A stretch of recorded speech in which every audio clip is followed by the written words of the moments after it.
have never heard a weird noise during sex. I've never experienced you or any partner I've ever had where I'm like, oh, that was weird. Like, you're lying. No. I have for sure made weird noises during sex. Well, yeah, but I'm never like, oh God, like I'm so turned off now. Like I'm having sex. I'm fucking turned on no matter what noise you're making.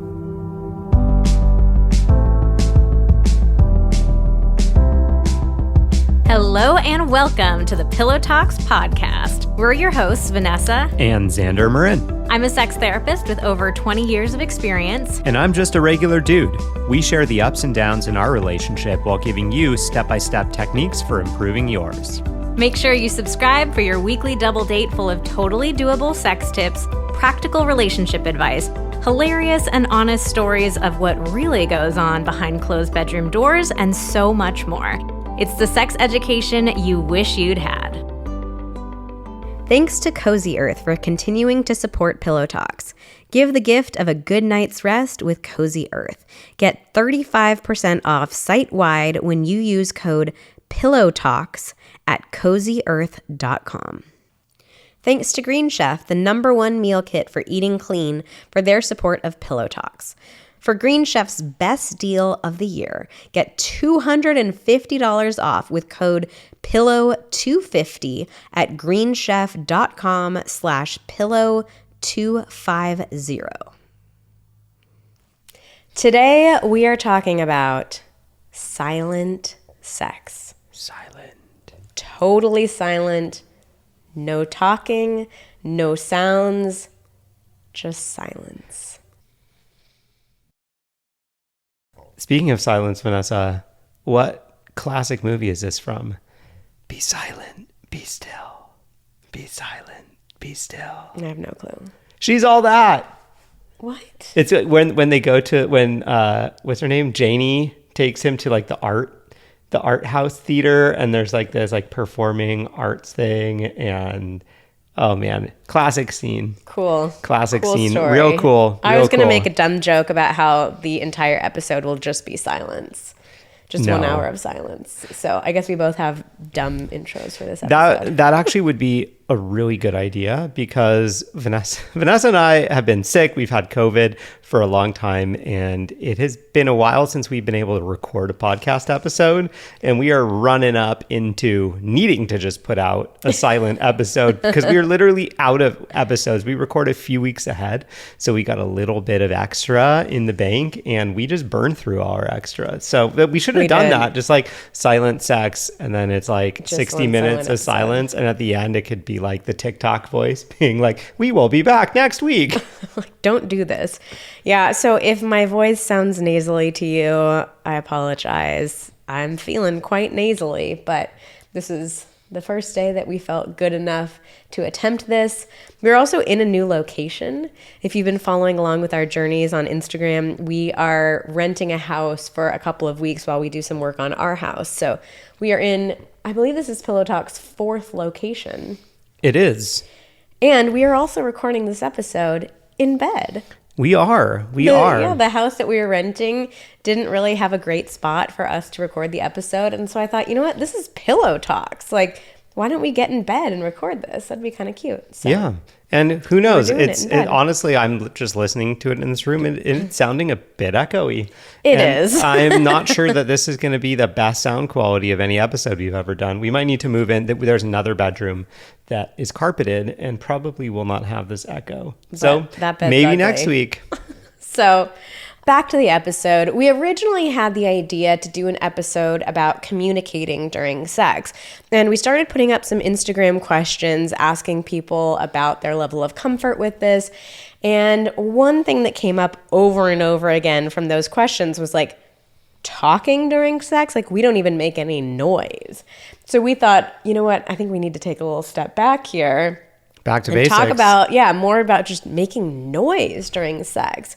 And so we put a new set of polls up. We didn't really realize how many people are having completely silent sex. So we thought, okay, this is the new topic of this episode. So we're going to talk today about why you're having silent sex, the benefits of not so silent sex, and some easy steps you can take to get comfortable making a little bit more noise. But first, let's get into our review of the week. Love the show. My husband and I have been married for over 10 years, and we definitely hit our dry spells throughout that time, partly due to him at points and partly due to me at others. After hearing Vanessa on the We Can Do Hard Things podcast, I had to try and find her podcast to see what other great advice she had to offer. When I was able to find it and start listening, one of the first podcasts that came up related completely to my situation. I listened to that episode and found out I'm not alone, but more importantly, it found out that there's absolutely nothing wrong with my husband and I being in two different places when it comes to sex, but that keeping up the communication about it was key and not judging each other due to us being in two different places on the subject. Oh, thank you for this wonderful review. And actually, there is a tie-in with We Can Do Hard Things. We talked about a difficulty with communication during sex on We Can Do Hard Things. Oh, yeah. And Glennon came up with the title of Silent Sex Queens. She called herself a silent sex queen. So that's a very appropriate review for us to have on this week's episode. Definitely. So thanks to our team who picked this review for today. But reviews go such a long way in helping the podcast grow and reach new audiences. So we really appreciate you taking the time to leave a review. So how you leave a review is go to the main Pillow Talks page on Apple Podcasts, scroll to the bottom, and you'll see the review section there. And we do a giveaway every single week as our way of saying thank you for leaving a review. So once you leave your review, you are entered into that giveaway every week going forward. And if you hear your review read in an episode, email us at info@vmtherapy.com and you will win a prize. You get to choose one of our masterclasses to get absolutely for free. Woo. So thank you so much for taking the time to leave reviews. All right, so let's get into the episode. So as I mentioned at the beginning, we redid our questions on Instagram once we realized that we wanted to focus specifically on silent sex. So one of the questions we asked is, how often do you have sex where at least one of you is completely silent? And so 25% of people said almost every single time. Wow. 1 in 4. Every single time they are having some completely silent sex. Damn. And then another 27% said sometimes. So that's over 50% of people that are at least sometimes having dead silent sex. Dead silent. Dead silent. You're really playing it up here. I mean, that's silent. We were talking silent. Next, we asked, if you're in a male-female relationship, who's the quiet one? Is she the quiet one or is he the quiet one?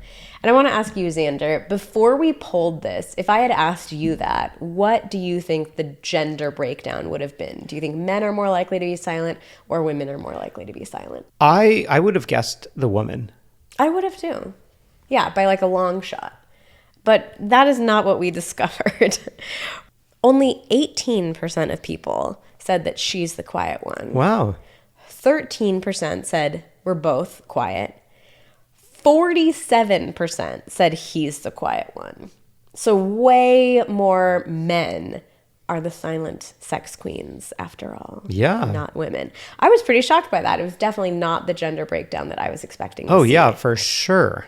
Next, we asked, why are you silent during sex? If you are quiet, what's the reason for it? And there were a lot of really interesting reasons that people left in our question box. One of the main ones was just a general shame about sex. Everything about sex feels embarrassing, so making noise during it just feels extra embarrassing. And one person said, it just feels slutty. Huh, interesting. Or I imagine maybe it feels like porny or something like that. Yeah, there's some slightly different responses relating more to that too, but just some general shame came up. Yeah, I have a hypothesis around this. I will save that until the end of this list, though. Oh, okay. Another answer was, I feel embarrassed about the sounds that I might make. And I think this comes up for people, particularly when you're feeling a lot of pleasure and getting close to orgasm or during orgasm. Oh my God, I might make a weird noise. Yeah, a lot of people said, I'm really afraid of sounding stupid, of making some sort of embarrassing noise, that kind of thing. Yeah, I mean, not to jump ahead here, but I have never heard a weird noise. during, like, I've never experienced you or any partner I've ever had where I'm like, oh, that was weird. Like, You're lying. no. I have for sure made weird noises during sex. Well, yeah, but I'm never like, oh God, like I'm so turned off now. Like I'm having sex. I'm fucking turned on no matter what noise you're making. You have made some very weird noises during sex. Oh, okay. During orgasm. So you're judging me, but No, I'm telling you the thoughts just, it's never crossed my mind. I'm like, I'm in this, like, this is sex. Like we make noises. And the more noise you make, I'm like, I'm doing that to you. That's great. No, this is a very important clarification. And this is something important for us to get into. I am not judging you. Okay. Like, I have not ever heard you make a noise and thought to myself, like, ooh, that's really weird. Or like, that's embarrassing. But I've definitely, like, what's the right word for it? I felt kind of like delighted by it, or like entertained, amused, like, oh, that was a good one, because that was a real interesting noise that just came out of him. So it's like, for me, it's a source of pride. Mm-hmm. Like, oh, I made him squeal. I made that. I made him squeal. It's like, it feels bonding and connecting. Mm-hmm. It can be a little entertaining. So I'm never laughing at you, but you and I have definitely laughed together at like sounds that either one of us or both of us have made. Yeah, I've always just sort of assumed that we're laughing at the noises I make. Okay, the next answer was not enjoying the sex you're having. And this is a very important one for us to talk about as well, because we are not advocating for people to be fake or performative with their noises. Yeah. Like, if you're not enjoying the sex you're having, that is the issue. Not making noise is not the issue. So it's like the canary in the coal mine. Yeah. You know, it might be pointing out a bigger thing that's coming up for you. So yeah, it makes perfect sense. If you're not enjoying it, then yeah, don't make a bunch of fake noise. Like, yeah, there's no appropriate noise to make. And making a bunch of fake noise is sending your partner the completely opposite message of what you want to send them. Like, you're telling them, oh, you're doing a good job, keep doing that, I like that, that's working for me. But obviously that's not what's actually happening. So let's not send the wrong message to your partner. Another common response was fears of being performative. And this was where a lot of people brought up the porn thing. Like, I don't want to act like a porn star. Yeah, or be someone I'm not. Yeah. And some people, to be fair, said, like, I don't really understand what my own like natural relationship is with making noise. So making noise feels like an effort. It feels inauthentic. And we're going to talk about like how to find your own authentic noises in the bedroom in a little bit. But for a lot of people, it was like, I just don't know what that's like for me. So I don't want to act something. We heard from a lot of people saying that they don't make noise because they're trying to focus on their performance. And this was one of the most common answers that we heard from men. So I mean, I'm just trying to put myself in guys' shoes that are saying this. I think probably a lot of it it's probably one of two things. It's like focusing on not coming too fast and, you know, being able to last. And I can totally understand that because, yeah, I've been in this situation where you're really enjoying yourself. You kind of make some noise or you say something about how much you're enjoying it. And that can get it's too much. That can get you over the edge. That can get you over the edge for sure. So I can understand that. Or, you know, it's sort of focusing on like wanting to come faster and like being really in your head and kind of focused on like, all right, like let's get it done. Yeah, that was exactly what came up in the responses. I will say though, like both of these situations are not good ways to approach performance because they're both really unpleasant to do. Like if you are trying so hard to not come that you're like, don't move, don't make a noise, don't do anything. Like, that's just not a pleasant experience. And sex should be an enjoyable, pleasurable experience. Yeah, like it's not enjoyable for you. And also put yourself in your partner's shoes. Like imagine what it would be like to be having sex with someone who's like not like they're like not even looking at you. Yeah. They seem like disengaged in the situation. So yeah, it's tough. I get it, guys, where it's like, oh well, like I need to last longer. or whatever. But like, yeah, there are ways to do this that don't involve you like closing your eyes or looking away from your partner and like thinking about baseball or whatever the stereotype. Aunt Rhonda. Yeah, right, or whatever the stereotype is.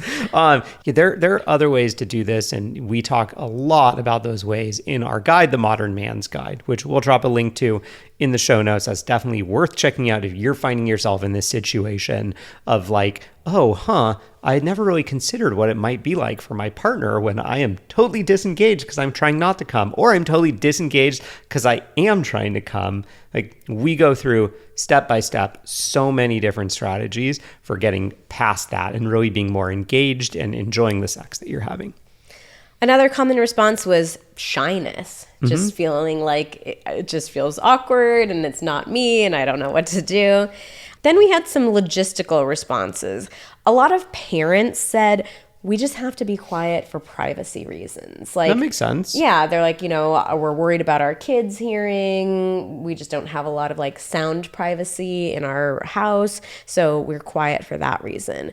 I will say, let's look at some like practical solutions for this. Yes. So sound machine can really help. And you tell your kids like, oh yeah, we turn the sound machine on just to help us sleep. We sleep with a sound machine for that exact reason. So that's an easy thing to do. Putting music on or putting the TV on, just tell the kids that you're watching a movie, or you don't even have to explain it to them. Yeah, I mean, there's also ways to moderate your volume so that you are still able to provide some auditory feedback to each other. That's where you're not like screaming. I think people can come at this from this all or nothing perspective. That's a good point. Like, you want me to make noise? Like, well, that's really loud and I can't do that. So therefore I should be absolutely silent. Like, people forget that there's always the middle ground, and we can adjust. Sometimes it can be really hot to just kind of like whisper to each other, since that's all that you can do. But, I think we have fallen into this trap before. Like, when we used to come stay at your parents over the holidays, like, we would fall into this trap of like, we need to be really quiet. And like, I would really get in my head because I really dislike silent sex personally. I like to make some noise, and I would have it in my head, I can't make a fucking sound. And then I would like end up like, oh God, like it's dark, it's quiet, I can't hear anything, I can't see anything, like I don't know how it's going. And then we talked about it and it was like, oh, well, like you can still kind of like whisper to me about what's going on. It was like, oh yeah, I totally can. Or even just like a little whisper moan, like right in your partner's ear, which can actually be a nice little sensation too. Yeah, I mean, if you're worried about this, you can have one of you go outside the door and, you can make like little tiny noises and see if they can hear you. And so, that'd be a good way to check, maybe if you pull your ear up against the door, maybe you can hear a little bit, but like, I mean, if your kids are just like standing at your door with their ear against it, that's maybe a separate problem to address. Also, another practical solution can be a fan, like a physical fan. Oh, yeah. Can be great noise protection. And also, let's just say, even if your kids do hear you having sex, it's not going to be this horrible, scarring, traumatic experience. Of course, there's, something to be said about being thoughtful when you're sharing space with other people, especially with children. But like, if they overhear a little bit of quiet moaning, like it's not going to be, a horrible trauma for them. Another common, like practical response was just habit. So many people said, well, we used to live with roommates or we used to live with our family and like we had to be quiet. So now, even though we're on our own and could be noisier, we're just so in the habit of it being quiet that we haven't shaken it up at all. Yeah, well, I mean, this fits in with so much of what we talk about. Where like a lot of people just kind of feel like they get locked into the way they started having sex at the beginning, and then it's like, okay, well, this is what we do, therefore this is what we always have to do. Oh, that's the blood oath. Oh, okay. Somebody wrote into us on Instagram and said, I think it was about oral sex, like right at the beginning of the relationship, one time she had told her partner that she didn't want him to go down on her. And she was like, it was like I was signing a blood oath that I never wanted to have oral sex ever. I don't want this. I hate this. Yeah. Never do it. And that's the pattern that so many of us get into, is we feel like, well, if I said no one time, or I said I didn't like it one time, then I can never ask for it ever again. And that's just not true. And then here are a couple of other interesting responses that we got. One person said, my wife told me she wanted me to make more noise, but then when I did, she accused me of faking it. That is such an interesting dynamic. And I think it really feeds into that performative thing we were talking about earlier. People feel like, well, I don't want to be like faking something. And it feels like you don't know what your own authentic experience is with sound. So it can just create this like discomfort and this awkwardness.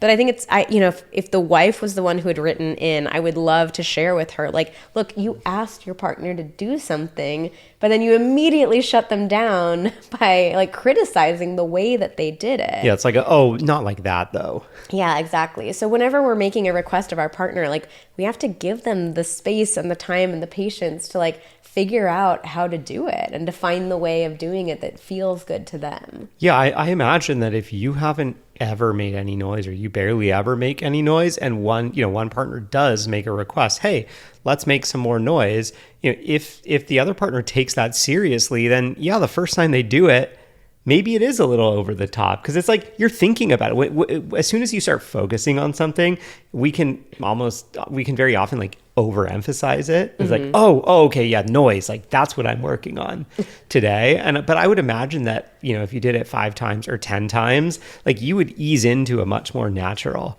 thing. So to all the people out there who are listening to this and like, oh, hey, let's try this, or hey, I'm gonna request this of my partner, I would give it a number of sessions. Don't be like, okay, we're going to try this one time. And if it's weird, it's over. Yeah. And then finally, someone else said, my partner is quiet, so I don't feel like I'm allowed to make noise. That's another interesting dynamic too. Yeah, I get that one. And I wonder though, if this might actually be a miscommunication. Like, what if the other partner, the one who is currently quiet, is thinking like, oh, well, but my partner is quiet, so I'm supposed to be quiet. I mean, they're both thinking the same thing, possibly. That could be really interesting. So those were the reasons that people gave about why they're being silent. But I have a suspicion, and I'm not surprised that no one wrote this because I think that it's a hard thing to tie together. But once you hear it, I'm curious what you think about it. I think once you hear it, it makes a lot of sense. And that is, so what we found was that, way more men are being more silent than women. And really the main one we heard from men was the trying to focus on performance. I think there's another subconscious one, which is that, in kind of stereotypical straight porn, who's making the noise? She is. The guy really there's really straight porn is weird. Like the guy is there and certain things are focused on, but like you don't get a lot of shots like of the guy's face. He's not really making much noise. It's like, it's obviously made for straight men who want to see more of her and hear more of her. And it's like, you see the penis, but not much of the face, and you don't hear much.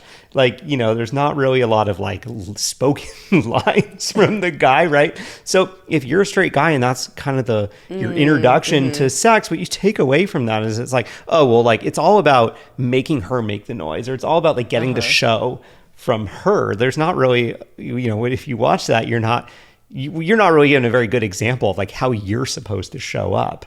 That's a really good point. Yeah. I can totally understand that a lot of men would internalize that and think it's not really about me, or I'm not supposed to be making noise. Yeah. So I think that's an interesting thing for all the guys listening to think about. Obviously you can't change that. You've already seen that. You've already had that kind of cemented into your brain, but very often just being aware of sort of that bias or that predisposition that's given you can really help you start to break that down. You can ask yourself, does this really serve me? If I think about how I see sex played out in that way, is that really how I want to be showing up? And if the answer is no, then you can say, oh, okay, so I understand more why I've been showing up that way. I can have, I can understand that, or I can kind of forgive myself for thinking that this is the right way to do things, but I don't need to operate like that anymore. Before we go any further, let's tell you a little bit more about Cozy Earth. So we already shared with you that we are renting a house while we get some work done on our house. And one of the things that I am missing the most about our house is our Cozy Earth sheets. We did not bring them with us. I'm kind of regretting it, honestly. Like, it felt silly to bring your own sheets to a rental home, but I'm really missing our Cozy Earth sheets so much. We are huge fans of Cozy Earth. We love working with them, and we love that they are offering you 35% off site-wide when you use the code PillowTalks at CozyEarth.com. So the sheets that we have are the linen variety. They have a couple of different varieties. We just love linen sheets, but these sheets are so soft, so cozy, and they make crawling into bed at the end of the night just feel so unbelievably luxurious. Cozy Earth sheets are made from ethically sourced viscose from bamboo. Their bedding is naturally breathable and temperature regulating.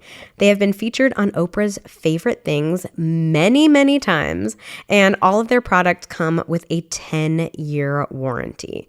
Give a cozy gift this holiday season. Cozy Earth has provided an exclusive offer for Pillow Talks listeners today. Get 35% off site-wide when you use the code PillowTalks at CozyEarth.com. And another thing that we are missing about not being in our home is that we're not getting our usual Green Chef delivery. So we have been getting Green Chef for well over a year now. We pay for it with our own money every single week because we like it so much. And Green Chef is offering their best deal of the entire year right now. You can get $250 off with the code PILLOW250 at greenchef.com/pillow250.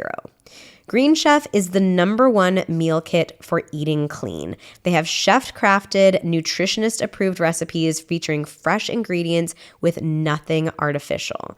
One of our favorite meals that we've had recently that I am craving so badly now that the weather is starting to turn nice and fall-y is their pork meatloaf. It had shredded apples in it, roast potatoes with some really good herbs, and a cabbage slaw. Oh my God, my mouth is actually watering right now. It's probably my favorite Green Chef meal that we've gotten. But aside from that meal, they offer 80 plus weekly options. Options change every single week. They have a ton of different meal preferences and options that you can select from to kind of like filter all the different options, like quick and easy, protein packed, Mediterranean. We are gluten-free, so we do that gluten-free option. And even with that option, like, I know that with other meal delivery services, you select gluten-free and it's like, here's your 2 options for the week. Every week we have like 20 to pick from. It's pretty wild. So the selection that you get is really incredible. And Green Chef is always adding new things right now. They just added their green bundles. They have brunch kits, wholesome lunches, ready to eat snacks, veggie sides. They make everything so easy, so simple. We love all the options. We love how easy they make mealtime. They get rid of so much of the mental load. And also, Green Chef works really hard to be sustainable. They offset 100% of their delivery emissions, as well as 100% of the plastic in every box. Nearly all of their packaging materials are curbside recyclable in most areas of the US. And with Green Chef, you are actually reducing your food waste by up to 23% versus grocery shopping. So like I said, Green Chef is doing their best deal of the entire year right now. You can get $250 off with code PILLOW250 at greenchef.com/pillow250. So let's talk about why you should consider making some noise or making more noise. So the first thing that comes up for me is I think that noise makes sex a more intimate experience.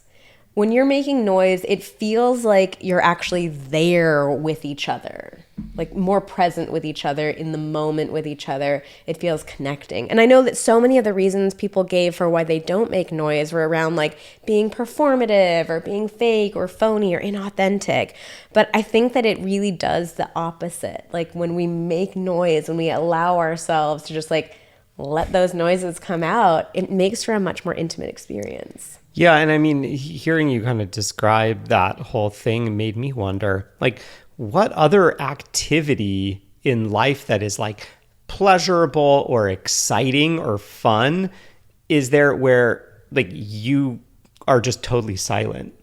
Oh, that's a good like point. if you're eating a really good meal, like with a friend or something, would you we'll get back would you to just that. like clam up and be like just silently shoveling food in your mouth? You'd be like, oh my God, this is so good. Or I don't know, you're like doing something really exciting out in the world, like with somebody else. Like in what other scenario of sort of like peak excitement or peak pleasure would you be absolutely silent and kind of expect that would be a positive thing for the situation? That's a really good point. Yeah, like we do just naturally make noise when we're happy, when we're excited, when we're having a good time. And we're vocal creatures. It's how we communicate. We are.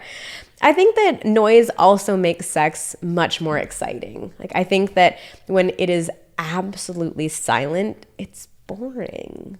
Like, I really want to challenge people on this. If you're somebody who's like, no, I don't want to make noise, I don't make noise, like whatever it is, like, do you have genuinely exciting, fun, connecting, pleasurable, intimate sex? If you do, that's great. More power to you. We're all about diversity of experiences. We're all about like, you know, different things, different strokes for different folks kind of thing. But like, I really think the percentage of people who are having absolutely silent sex and genuinely enjoying it is very, very small. So again, the central issue might not be the noise. It might actually be needing to work on the sex that you're having so you're enjoying it more, so you naturally want to make noise. But I do think that there's a level of excitement that goes along with having more noise during sex. Yeah, or the main issue could be something like shame. I think that that's also really common, that it's like, oh, the issue is not the noise. The issue is that you have a lot of underlying shame or hangups around sex. And so being silent is sort of like your crutch for helping make sex feel safer to you. And it's like, okay, great. Like, yes, you've kind of taken a shortcut to help make sex feel safer to you, but can you see how maybe there are some other underlying things that you might want to address? And in that way, I think that's another reason to make noise. Like it helps you get rid of shame. It can be empowering in a way of just like, I'm allowing myself to make noise, to get comfortable, to be more vocal, to just like let those noises come out of me. Hell yeah. Yeah, I think it's very empowering, and I really do think that it's a step towards getting rid of that shame that we have all been socialized to have. And then, of course, it helps you tune into your own pleasure more. Like I was saying, in other pleasurable activities in life, you tend to make noise, whether it's voluntary or involuntary. I'm thinking of like taking a first bite of a really incredible meal. I was like, right? You're blowing one of my tips. Uh-oh, well, sorry. I'm getting ahead of myself. But yeah, I mean, it helps you tune into that. I mean, it's kind of just like how, you know, when you are able to combine a number of senses, like the experience is heightened. So if you're feeling something good and you also make some noise, it's like kind of doubling up on the sensory experience. And that also helps you feel more present in the moment, because like the making of the noise is kind of like, oh yeah, this is feeling good right here, and so I'm making noise, and like this is how I'm feeling in the moment, rather than being really in your head, or, you know, thinking about the past or the future or whatever. Yeah, I mean, the kind of noise that we're advocating for is authentic expression of enjoyment. So in order to make that kind of noise, you have to be in tune with what you're experiencing. You have to be present in that moment. You obviously have to be feeling genuinely good sensations, but it's just an expression of all of those things in the moment. And like you were saying a minute ago, like it does make it feel like more of a sensory experience too, because you're just engaging another one of your senses. I mean, it's literally adding a new sense, like being able to hear each other. And even the act of making noise creates a sensation within your own body too. Like you feel yourself making that noise. Oh yeah. I mean, what I can say from experience, there are certain, fortunately, I guess for me personally, with like moans and groans, that doesn't really like push me over the edge, but there are certain things that I could say that can really like push me to a certain point, or perhaps beyond a certain point at times where it's like, I'm like, okay, I need to be careful. I need to be careful saying certain things. There are some powerful words. Well, that's part 2 of this episode, the actual using your words during sex. We're really just talking about making noises in this episode. But I think to your point, like making noises, it is very sexy. Like it's sexy. I think it's sexy to hear your own noises, and I think it's sexy to hear your partner's noises. And again, this is not about being performative and doing it just for your partner's sake or just to turn them on, but there is something very sexy. And that's something that, I want to encourage people to realize, like you making sounds for yourself can be a very sexy thing. This is not something that you're just doing for your partner. Another reason to consider making more noise during sex is that it helps your partner learn what you like. So like we keep mentioning, like we will do another episode on like talking during sex and giving that feedback. Obviously, that's like the most clear way to let your partner know, like that feels good. Keep doing that. I like it like this. But if you're not at that point yet where you feel really comfortable and confident using your words, using your moans is a great way to let your partner know that they're on to something good. Use your moans. I love that. I'm going to try to drop that in the middle of sex and think, hey, babe, make sure you use your moans. But you know what I'm saying, though, right? Like, yeah, no. You're like, use your words, use your moans. Yeah, use your moans. It's cute. It's really cute. I like it. Use your moans. All right, another point I want to make is that making noise during sex can be fun and playful. I think a lot of us think about making noise during sex and we think of these overly porny, over the top, like moans and screams and stuff like that. And that's not the only noise that you can make. And that might not be your vibe. You might not be a screamer. I would say it's probably not most people's vibe. Yeah. Like that is what you see in porn is a very specific and performative thing that, that industry has decided is like, this is what men want.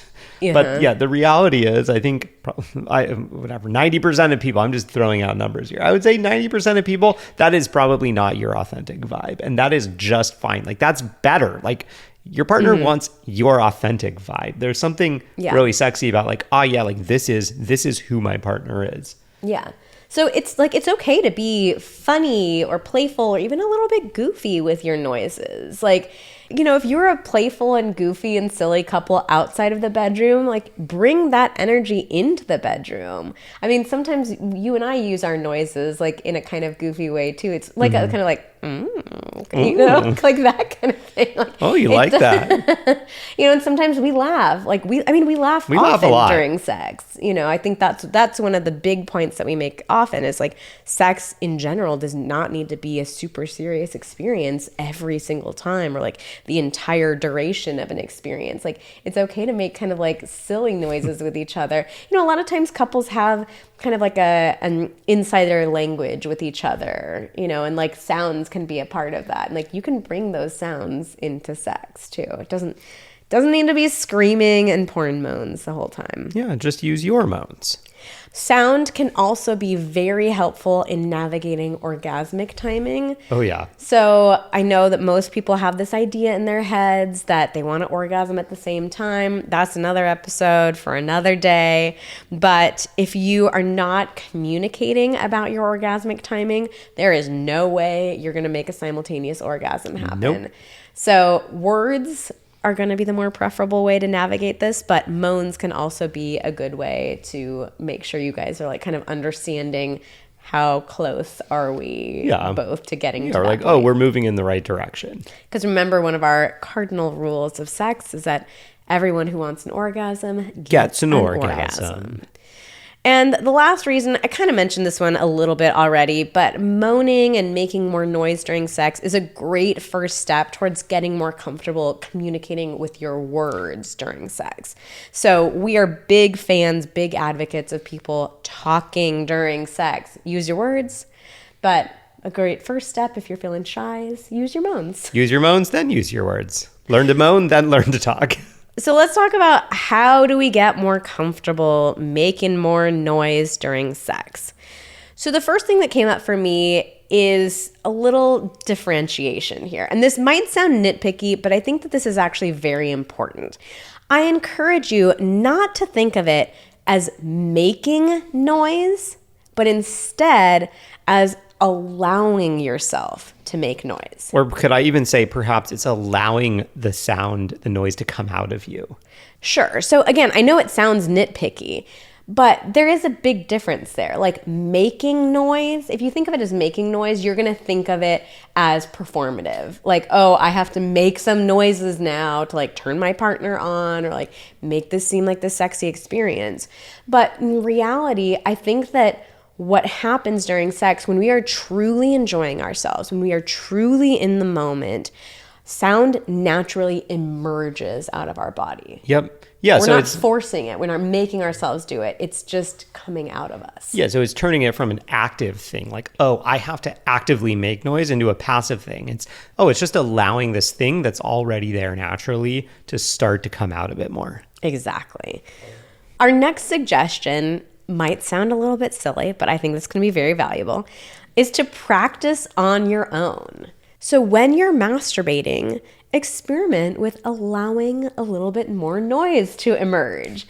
And this is a great tip if you're somebody who feels really shy or embarrassed or awkward about like, what kind of noises am I going to make and what's it going to be like during sex? Like, see what it's like on your own first. And you can even do this without masturbating. Like, I know this sounds silly, but like literally just sit by yourself when you have some privacy and practice making some different sounds and see like what noises feel more natural and sexier to you. So this is my tip that you kind of spoiled twice already. But what I was thinking about is the natural noises that most of us make when we're eating a really good meal. Like, yes, exactly. When you Oh yeah. when you take a bite of something that is so good and you're just like, oh yeah, like that's you also do a little like dance with your hands up in the air. Could we add that in too? Like when it's really good in bed, that you do the little. We're just talking about sounds today, babe. We're not talking about dancing. Let's do it. Do it for the camera. little like happy. No, food you do dance, like you put them over your head. You like do you like. No, it's not quite like that, but that's good. I like that. So for real though, like think about what is that noise that you might make when you're really enjoying food. Like that's a natural, authentic noise. And that's a noise that you could bring into the bedroom too. Yeah, I think this tip is great because it's also the same tip that we give for people to just get used to saying like words for genitals or certain like, sex or dirty talk related words. It's literally just saying them over and over when no one is home, saying them by yourself so you get more comfortable with them and figuring out like how does this sound to me? Can I get used to that? What intonation do I like to use? What tone do I like to use? So I think this is just a really helpful tip, for that. And it's also helpful for just little moans and groans. Absolutely. So yeah, I mean, try it out when you're on your own. When you're first doing it, it's going to feel ridiculous and silly, but just keep going. Just keep repeating the moans. And eventually you'll get to this point where you'll get over that self-consciousness and awkwardness. And then you'll really be able to feel into like, ooh, yeah, like I like the way that sounds. Or like that feels good reverberating in my chest. Like I like that one. And you will find your natural, authentic noises that way. Our next tip is that when you are with your partner, put some music on in the background or even the TV if you need to have the TV for like some privacy with the kids around and all of that. But having a little bit of background noise will make you feel so much less on display and like less conscious of the noises. Yeah, so they'll just fade in. Exactly. Your noises will fade into the background. Another tip is to get your partner's support. So you can listen to this episode with them. You can tell your partner like, yeah, I want to try making more noise, or I want both of us to try making more noise. And you can even specifically ask your partner not to make fun of you. So if you're nervous about like, oh God, what if I make an embarrassing noise? Or is my partner going to laugh at me? Like share that with your partner and, don't accuse them of it or anything, but say something like, I'm feeling embarrassed or nervous about this, but I want to do it. So can you just be really supportive of me? Yeah. So don't say something like, all right, I'm really working on making more noise and you're not allowed to make fun of me. Say it instead like, hey, I really want to work on making more noise. And there's a part of me that is probably just self-conscious or insecure that is worried about what it might feel like if you were to make fun of me. So could we just promise that, for the next 2 weeks or whatever it is, that we just we don't make any fun of each other? Or you could also ask them to just encourage or validate you. Yeah. Like, when you hear me make a moan, will you just tell me that's really sexy, or in the moment, or tell me afterwards, validate me, give me praise for trying this out. That can be really motivating for you. And I'm pretty sure your partner will be like, hell yes. You can also ask your partner to participate with you. Yeah. I would love for both of us to be more vocal, to make more noise. That way you're not going to feel so on display. You probably do want to hear your partner making more noise, because most people do. So if you're both doing it together, that's just such a great way to ease into it. Yeah. All right, well, those are our tips for getting more comfortable making a little noise in the bedroom. If you enjoyed it, we have a little favor to ask of you. Would you share this episode on Instagram? Just put it in your stories, tag us, and let us know your favorite part of the episode. So that's it for today's episode of Pillow Talks. Thank you so much for listening. Join us again next week when we talk about 5 surprising lessons we learned from our New York Times best-selling book, Sex Talks.